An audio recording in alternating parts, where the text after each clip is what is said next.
Bismillahirrahmanirrahim. In this topic, we are going to discuss the oxidation states of transition metals. तो oxidation state क्या होती है, सबसे पहले हम डेफिनेशन देख लेते हैं. The total number of electrons that an atom either gains or lose in order to form a chemical bond with N other atom. इसका क्या मतलब है कि oxidation state number of electrons है जो एक एटम जो है या तो वो गेन करता है या फिर लूज़ करता है to form a chemical bond with N other atom. ठीक है,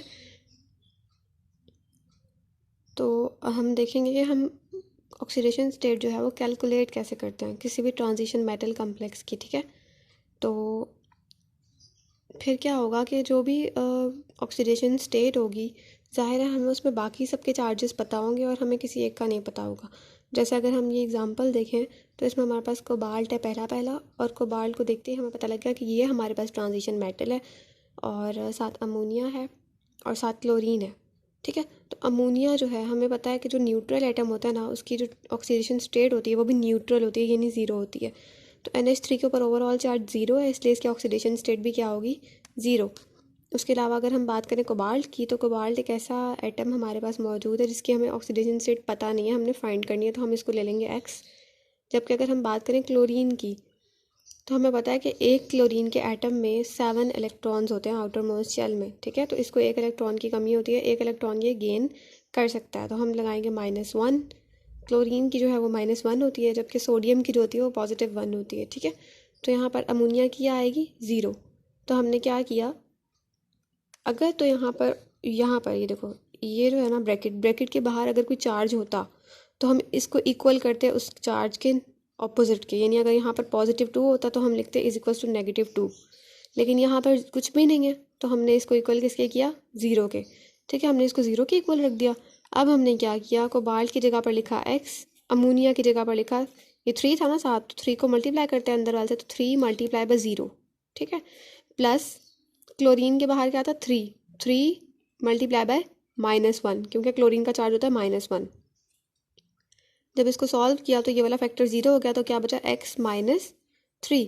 x - 3 बचा हमारे पास, इसको हमने इक्वल किया 0 के, x को यहीं पर रखा, 3 को वहाँ लेगा, तो आंसर क्या आया, 3. तो हमारे पास क्या आंसर आया कि कोबाल्ट की जो है वो क्या है, ऑक्सीडेशन स्टेट 3. ठीक है, मतलब कोबाल्ट जो है वो 3 इलेक्ट्रॉन गेन या लूज कर सकता है टू अचीव स्टेबिलिटी. फिर नेक्स्ट हमारे पास एक और एग्जांपल दी हुई है. इसमें हमारे पास एग्जांपल देखते ही हमें पता लग गया कि ये जो Ag है ना, मतलब सिल्वर जो है ये ट्रांजिशन मेटल है और इसकी हमें यकीनन ऑक्सीडेशन स्टेट फाइंड करनी होगी, क्योंकि हमें इसकी नहीं पता. फिर बाकी सेम है, ये वाला भी और ये वाला भी. ये हमारे पास एक न्यूट्रल एटम है तो यकीनन इसकी 0 होगी, और क्लोरीन की जैसे हम पहले भी पढ़ा है कि -1, तो इसकी -1 होगी. तो X को हमने क्या लिया, Ag. फिर अमोनिया जो है ये न्यूट्रल एटम है, तो इसकी ऑक्सीडेशन स्टेट भी न्यूट्रल होगी, तो हमने इसको लिया 0. उसके बाद हमारे पास आया क्लोरीन को हमने पहले भी पढ़ा है कि -1 होती है, तो हमने यहाँ -1 लिया. उसके बाद जब हमने इसको सॉल्व किया तो हमारे पास आया x = 1. इसी तरह हम एक और एग्जांपल ले रहे हैं जिसमें हमारे पास सोडियम दिया गया. सोडियम की होती है +1. ठीक है ना, तो यहाँ पर हमें क्या दिया गया है, कोबाल्ट को भी हम यही लेंगे कि कोबाल्ट को हम करेंगे x के इक्वल, और क्लोरीन के हमारे पास है 4 एटम. ठीक है, क्लोरीन के हमारे पास है 4 एटम्स. उसके अलावा जो है ये 2 है, तो सोडियम की होती है +1. इसको हम ओवरऑल रखेंगे -2 के इक्वल. क्यों, क्योंकि मैंने कहा था कि बाहर कोई चार्ज होता है ना, तो वो टोटल चार्ज के इक्वल होता है. अब यहाँ देखें जो है ये क्लोरीन था, बाहर यहाँ पर क्या था, क्लोरीन का होता है -1, तो हमने इक्वल किसके रखा, +1 के. कैलकुलेट हमने कोऑर्डिनेशन स्फीयर के अंदर वाली वैल्यूज़ को करना है, लेकिन क्या होगा कि यहाँ पर जो बाहर होगी ना वैल्यू, इक्वल के दूसरी साइड पर उस वैल्यू को लिखेंगे, मतलब उसके ऑपोजिट वैल्यू को लिखेंगे. अगर यहाँ पर देखो क्लोरीन के ऊपर क्या चार्ज होता है, -1, तो हमने इक्वल के उस साइड पर क्या रखा, +1.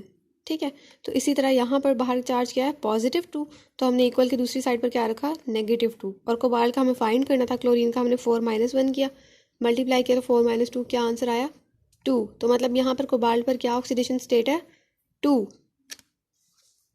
Thank you.